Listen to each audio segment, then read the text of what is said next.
hace 30 años los medios de comunicación jugaron un papel fundamental para desentrañar las claves del que se conoce hoy como el tristemente célebre proceso 8000, que ese fue el número que se le asignó judicialmente, jurídicamente, para su seguimiento. La revista Semana fue clave en la denuncia de lo que estaba pasando. 3 periodistas, concretamente, estuvieron a la cabeza de las investigaciones: Mauricio Vargas, Jorge Lesmes, Edgar Telles. Posteriormente ellos mismos escribieron un libro, El presidente que se iba a caer. Pues bien, nos acompaña precisamente Jorge Lesmes, que es coautor de ese libro. Actualmente era el jefe de redacción en la época y actualmente es director de la revista Alternativa. Jorge, buenos días, bienvenido a Radio Red, una mirada diferente. ¿Cómo le va? Muy buenos días y bueno, son 30 años. Estaba escuchando al presidente Pastrana y me sorprende la última parte donde dice que le entregó un juego de los cassettes a los directores de los medios. Que yo recuerde, en ese momento conseguir los cassettes no fue nada fácil y en el caso de Semana estoy seguro que jamás llegaron esos cassettes a la revista. Ese punto me pareció muy interesante. Incluso ya le comentaba que he hablado como periodista, que fue Andrés Pastrana, presentador de TV Hoy además. Me pareció llamativo el argumento. Si lo hubiera mandado a los redactores, a los reporteros de base, quizá lo hubieran denunciado, pero los directores entonces ocultaron la información. Bueno, eso es lo que habría que clarificar. ¿Ustedes por dónde empezaron a jalar la pita, Jorge? Mire, yo le escuché también hablado un poco el resumen y lo de la columna y hay varias aristas que en su momento estaban. Las encuestas para la primera vuelta venían dando de ganador, tenía una ligera ventaja Pastrana.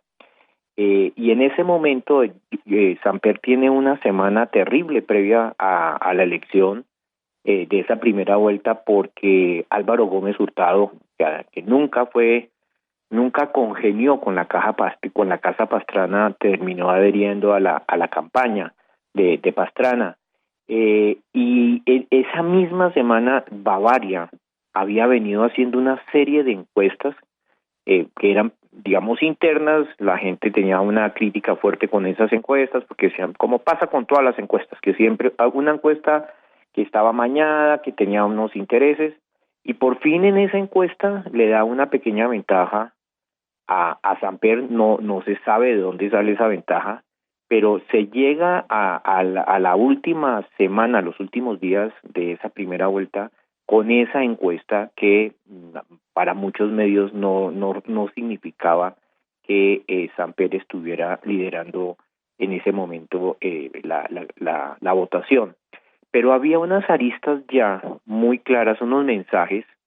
Había habido una reunión previa con los candidatos, si no mal recuerdo, un mes y medio antes de esa primera vuelta en Estados Unidos, donde las autoridades americanas dejan claro a los dos candidatos que hay serios indicios de filtraciones, de tratar de filtrar dineros a las campañas por parte de los narcotraficantes, por parte de las organizaciones del narcotráfico. Y les piden en Estados Unidos, en Washington, que hay que extender y tener una serie de medidas para evitar que esos dineros entren. Ya en ese momento también había muchos indicios y había mucha información que demostraba que parte del Congreso que se iba a elegir se estaban recibiendo ríos de dinero por parte del narcotráfico.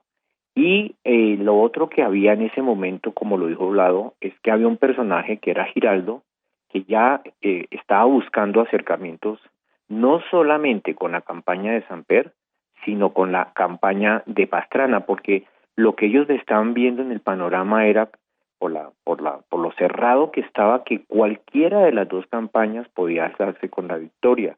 Y en esa primera vuelta, que ustedes hablan de una diferencia puntual de 18,000 votos, son 18,439. Es un momento muy crítico, con unos gastos enormes de campaña, con una abstención altísima y con un país más centrado en ese momento en el tema del Campeonato Mundial de Fútbol, donde Colombia había clasificado, se iba a desarrollar en Estados Unidos. Tanto que el pibe Valderrama posa, tanto que el pibe Valderrama posa como simpatizante de Samper. Recordemos que Bavaria, el Grupo Santo Domingo, era el patrocinador oficial de la selección y pusieron a toda la selección a apoyar a Samper, cosa que hoy no deja hacer la FIFA, pero en aquella época sí era posible, Jorge. Sí. Sí, eso es cierto digamos el Departamento de Estado, y acuérdese que estaba Frechet y había ya unas alarmas que posteriormente, cuando ya aparecen los primeros indicios de las grabaciones de los narcocassettes, que yo siempre he pensado que los narcocassettes, la historia del 8000 nació al revés, nació con las pruebas reinas al principio que nadie entendía y después tocó interpretar qué significaban los mensajes de los narcocassettes, porque acuérdese que allá hablaban del número 1 de los verdes. El número 1 de los verdes. El número 1 y el número 1 de los verdes. Sí. Y había un tribilín, ¿no? Una serie de personajes que eran claves Benitín. que uno Benitín, podía que era... identificar. Entonces, pasó mucho tiempo para poderlos identificar. De acuerdo. Benitín, que parece que era el director de la policía. En fin. Sí, director de la policía. O sea, estaban en ese momento, digamos, el sistema estaba muy permeado y el cartel de Cali había logrado meterse a las campañas, además porque es que no se metieron con segundos ni con terceros, es que en la campaña de Samper se metieron ni más ni menos que con Fernando Botero, permearon todo el tema de la parte de la tesorería y siempre se quedó en el tintero quién más de la campaña alrededor de Samper conocía exactamente lo que estaba pasando, porque no hay que olvidar que todos esos ríos de plata que llegaban a la casa de Samper, a la casa de Medina, de Santiago Medina, sí, donde Santiago, nosotros en las múltiples entrevistas que hicimos con él, que fue un personaje muy difícil de abordar durante el proceso 8000, lo logramos de la manera más increíble, que fue una carátula que finalmente Semana le da en el momento que es asesinado Santiago Escobar, el futbolista, Andrés Escobar, perdón. Sí, Andrés. Y ese agradecimiento de Medina me manda a mí con su conductor una nota diciéndome que agradece mucho la publicación. Yo esa semana había estado al frente de la revista porque Mauricio Vargas estaba de vacaciones y me cita a tomarme un café con él a un restaurante y ahí se destapa. Ahí es el primer gran indicio que nosotros tenemos de que la campaña ha estado completamente, han ingresado los dineros porque Santiago Medina tenía una cosa, era muy ordenado a la reunión que fue conmigo, que no me permitió ni grabar ni anotar, sino simplemente sacó un folder color rosa donde estaban todos los ingresos de los dineros que habían llegado a su casa y me sorprendía porque él decía que los dineros no se contaban sino se pesaban, o sea, llegaban las cajas con el dinero y se pesaban y eso le daba un valor, o sea, aquí hay 30 libras de 30 kilos de dinero, eso suma tantos millones, o sea, tenían tal el manejo de la plata que por el peso sabían era más rápido pesarla que contarla. Contarla, sí. Sí, y después ellos, Santiago con su novio de ese entonces, con Edgar Hernández, que también mucho tiempo después murió, ellos compraron una máquina contadora de dinero, ellos vivían en un palacete aquí en el 82 con 87 con 87, sí. 87 con novena, y ahí tenían un altillo, y ahí se contaba el dinero, se armaba en cajas con unos moños color rosa, se llevaban a la campaña y de ahí lo subían a los aviones donde se movilizaba para las distintas giras Serpa, que finalmente Serpa, lo que sí queda claro en toda la investigación es que Serpa nunca conoció el origen de esos dineros, pero llegaba a las diferentes zonas del país donde se reclamaba con urgencia para ese la dinero. segunda vuelta los ríos de plata que se necesitaban. Claro. Tremendo dato. Sí, Jorge, hay una precisión y es que Frechet en ese momento todavía no estaba de embajador. Él llegó, acuérdese, a mediados de julio del 94. En ese momento era Morris Busby el embajador todavía, y después vinieron pues todas las cosas que pasaron con Frechet, que fue determinante en lo que ocurrió luego. De la embajada era clave Joe Toft. Joe Toft, que era el de la DEA, pero además en el libro cuenta una cosa muy buena, y es que todos pensábamos, Toft era el director de la DEA, y se pensaba que la DEA era la que grababa a los funcionarios, a los políticos. Pues no, era la CIA, y la CIA le pasó el cassette a la DEA se lo pasó a Moreno, y Moreno se lo pasó a Pastrana. Pero mire, ahí hay otra cosa que también nosotros logramos. Digamos, Semana tomó una decisión que yo sí le agradezco mucho a la revista. Se tomó una decisión de fondo, una decisión empresarial, en la cual participaron el director, el dueño de la revista, Felipe López, y la gerente Ángela Montoya y Mauricio Vargas, que era el director. Nosotros, lo que se planteó en esa reunión fue si la revista tenía la condición y la decisión política y periodística de meterse de lleno en el proceso, con la condición, de que... Tocó pelearla, ¿no, Jorge? Pero tocó pelearla, ¿no? Tocó pelearla dentro de la revista. Acuérdese que estuvimos ahí en un enfrentamiento bien interesante, una discusión muy fuerte, ¿no? Pero se logró finalmente que la revista, el dueño aceptara que se iba a publicar todo lo que saliera, se consiguiera, bajo la responsabilidad que si nos equivocábamos, los periodistas en cabeza de Mauricio y el equipo que hizo la investigación eran los únicos responsables frente a la publicación. O sea, estaban los puestos nuestros como ofrecimiento de poder trabajar. Eso nos dio para poder arrancar una investigación que al principio nunca nos imaginamos que fuera del nivel que fue.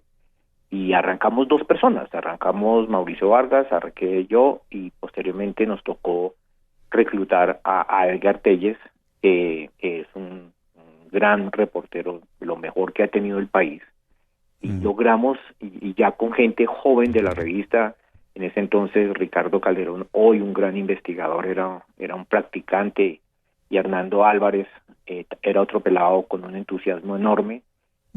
Y Oscar Montes, que jugó un papel fundamental, porque Oscar se movía muy bien en el tema de la política, en el tema de cortes, y Oscar nos advirtió que, me acuerdo mucho, que fue un tema de burla en el Consejo de Redacción, que Valdivieso iba a ser el fiscal general de la Nación cuando no tenía ni la más mínima opción de hacerlo, y lo fue. Entonces, nosotros, en lo que ustedes hablan de los cassettes, yo creo que los cassettes tienen un poco de mito, porque no solamente había una dependencia grabando, hubo después, a lo largo del tiempo, ha habido una discusión muy fuerte con Rafael Pardo, porque Rafael Pardo era ministro de Defensa en ese momento, y el Ministerio de Defensa, el área de inteligencia, también estaba escuchando las grabaciones, y también lo estaba haciendo la policía. Acuérdese que después, con el tiempo, Pastrana reveló quién había sido la fuente de que le había entregado los cassettes, que a mí me sorprendió muchísimo,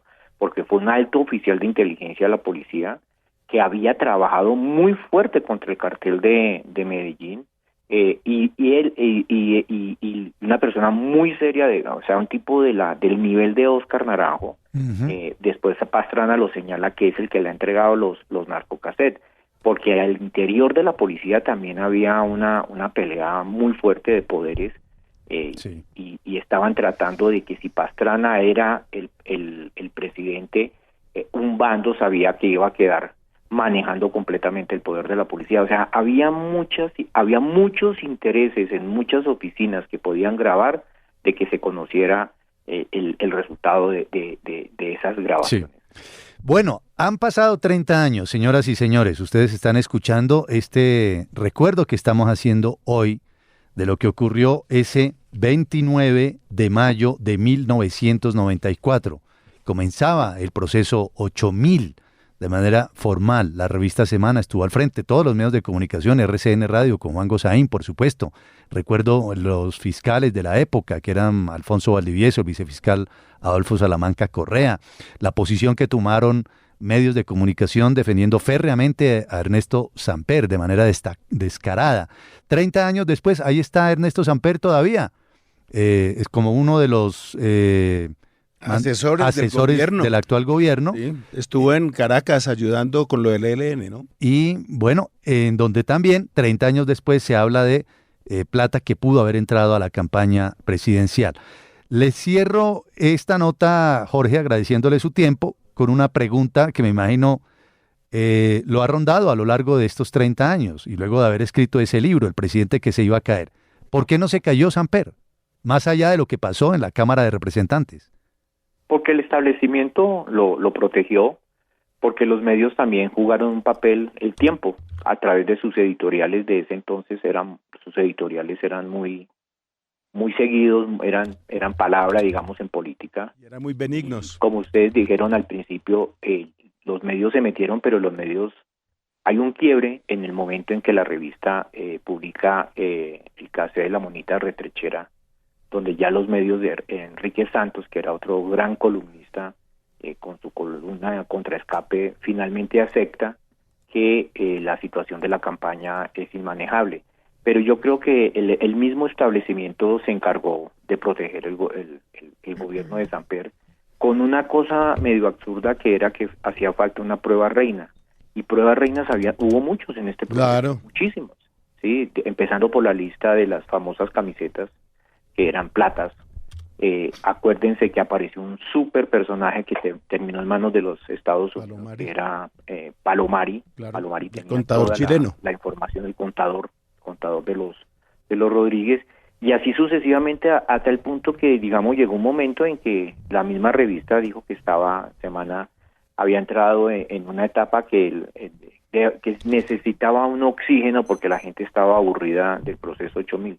Yo creo que la historia no es que se esté aburrido, no se esté aburrido, porque digamos, en el caso Watergate, finalmente la responsabilidad de la prensa y la decisión que se toma en las publicaciones que hace el Washington Post da el resultado que se dio. A mí me parece que aquí los medios también comenzaron a jugar un poco un tema político, que a mí me sorprende mucho lo que está pasando hoy en día. Hoy en día hay un activismo periodístico muy fuerte. A mí me sorprende, digamos, hoy en día todo ese periodismo de investigación, de reportería de calle, de que el periodista está en su trabajo. Eso se ha perdido demasiado en general, y no quiero referirme a ningún medio específico ni a ningún nombre específico, porque cada medio maneja sus cosas, pero esa parte se ha perdido mucho. Tranquilo, que Vicky no le va a decir nada. En el proceso de lo que ha sido el gobierno de Petro, ¿no?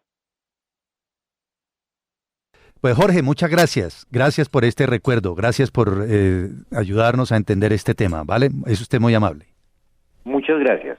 Jorge Lesmes, que era jefe de redacción de Semana, que es columnista y actualmente director de la revista Alternativa y coautor de El presidente que se iba a caer.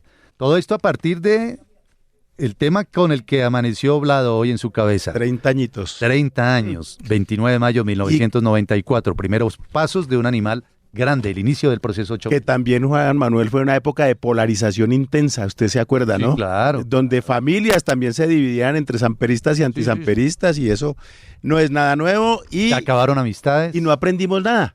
Y ahí seguimos hablando de plata en efectivo, de bolsas de plata, de aportes, de funcionarios que hacen las cosas alrededor del presidente y el presidente no se entera, y así.